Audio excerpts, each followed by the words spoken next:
and second-guess the detectives. It's easy to say, they should have done this, or they should have done that. In reality, given the era, they did exactly what any other detectives would have done.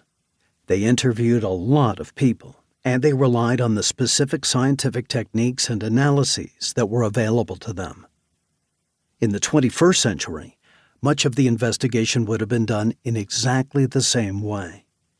There would be crime scene photos, measurements, the collection of evidence, interviews, polygraph exams, and scientific analysis of evidence. In the same light, it would also be done much differently. Autopsy protocols, evidence collection and preservation, and forensic analysis have all changed over the last 60-plus years. More importantly, though not an exact science, the understanding of the criminal mind is far more in-depth today than it was back then.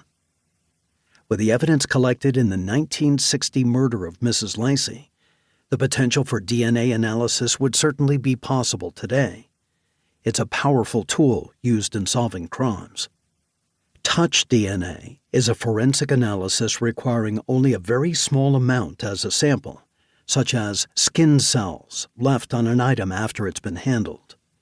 As an example, in an unrelated cold case from 1969, investigators were able to solve the case in 2004 with DNA left by a suspect on a pair of pantyhose found knotted around a victim's neck. With the knowledge that analysis can be done today for touch DNA, investigators are often bypassing serological testing and instead do extraction and quantification. With serological testing, they could identify bodily fluids like semen and saliva, much like the procedures that were done in the Lacey homicide. Today, fewer and fewer of those tests are done in forensic labs.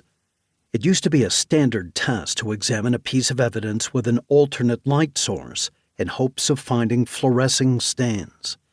If staining was found, a presumptive semen test was done with an acid phosphate test, and then a microscopic exam for the presence of sperm cells. Bypassing those initial tests to identify biological fluids, there is significant information missing when a male DNA screening is done. Without serological testing, scientists can't determine the number of sperm cells present, whether saliva is present, or whether any tails are present on the sperm cells. The importance of this information is that the quality and quantity of sperm cells can determine the relative time since intercourse. It can be critical information, and it became an issue in Frances Lacey's case. Ultimately, the key issue isn't centered around whether a DNA analysis could be done today on the evidence collected in the Lacey homicide 6 decades ago. The issue is whether or not the evidence still exists. In an open murder case that sits in a cold case file, it's reasonable to assume the evidence is still in storage somewhere. In the case of Frances Lacey's murder, the evidence collected in 1960 was transferred to MSP long-term storage in 1976. There is now reason to believe that the evidence has either been misplaced or destroyed. Sadly, if that's the case, her murder will never be solved. If the person who killed Frances Lacey is a serial killer, the likelihood of that person ever confessing to the crime at this point is slim, because he's protecting his own family from accepting his guilt.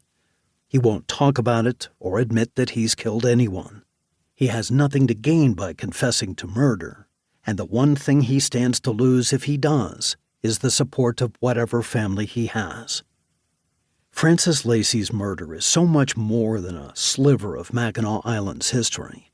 In a place that rarely sees violent crime, it's the story of the vicious rape and murder of a quiet and loving woman who was strangled with her own panties along an open stretch of road in a place some people call Michigan's crown jewel. Beyond that, Frances Lacey's killer is still at large. This book is the story of her murder and the hunt for her killer, for perhaps he's still alive. 1. The Scoop. The tone in his voice gave away his trepidation when he asked,